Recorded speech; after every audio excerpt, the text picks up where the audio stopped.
Kyle Rittenhouse, future is in the hands of the jury. But here's a headline I want you to hear. Quote, the fate of 18-year-old Kyle Rittenhouse, who gunned down two men and injured another during a 2020 protest, is in the hands of Wisconsin jurors, close quote. This is the typical regime media messaging that tells you Mr. Rittenhouse is guilty of being a terrorist or an active shooter, as the corrupt prosecutors have tried to paint him. Well, let's rewrite that statement. Let's get it right for Mr. Rittenhouse. This is a problem here in the United States. Look, here we go. The fate of Kyle Rittenhouse, the 17-year-old teenager who was viciously attacked by a mob trying to kill him while he was volunteering during the riots of 2020 in Kenosha, Wisconsin, is in the hands of the jurors.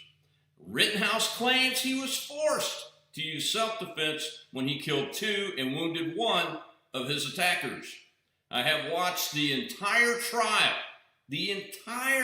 trial, ladies and gentlemen, and the evidence is overwhelming and obvious that my statement is true now, which should lead to a quick, unanimous acquittal. But will that happen? We really don't know. The prosecution in this case intentionally, I will say it again, intentionally played fast and loose with the facts and the law, resulting in 2 of the 7 charges against Mr. Rittenhouse being dismissed by the judge before he gave instructions to the jury.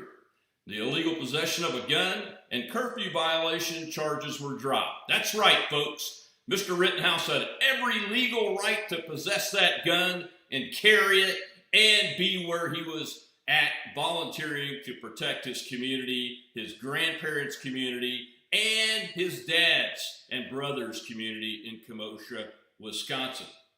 Those charges should have never been brought, as any observers could see when reading the law and applying it to the specific set of circumstances of the case. Of course, that won't stop the regime Pravda media from continuing to push the lies that Rittenhouse was illegal carrying an AR-15 and that he had no right to volunteer to protect the community that, I'll remind you, he worked in, his father and grandparents lived in. Even the corrupt prosecutors used the gun charge in their closing immediately after the judge threw it out.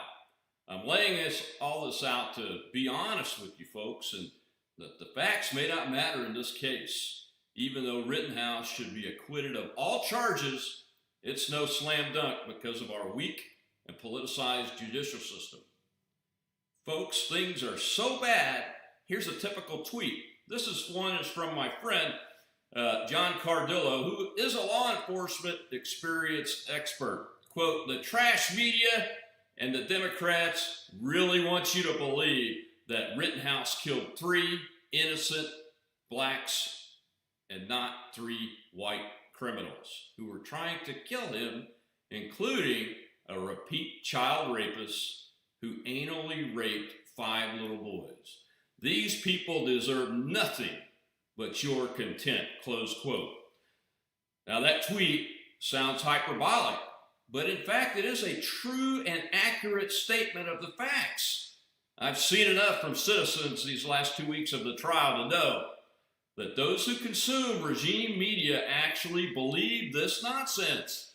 Rittenhouse killed 2 hardened criminals and wounded another who were attacking him and trying to kill him, as he stated in his testimony. Those are the facts of the case the jury should focus on. Pray for Rittenhouse, but more importantly, pray for America, because your liberty, everybody's liberty, is what's on the line with this case that should never have been brought.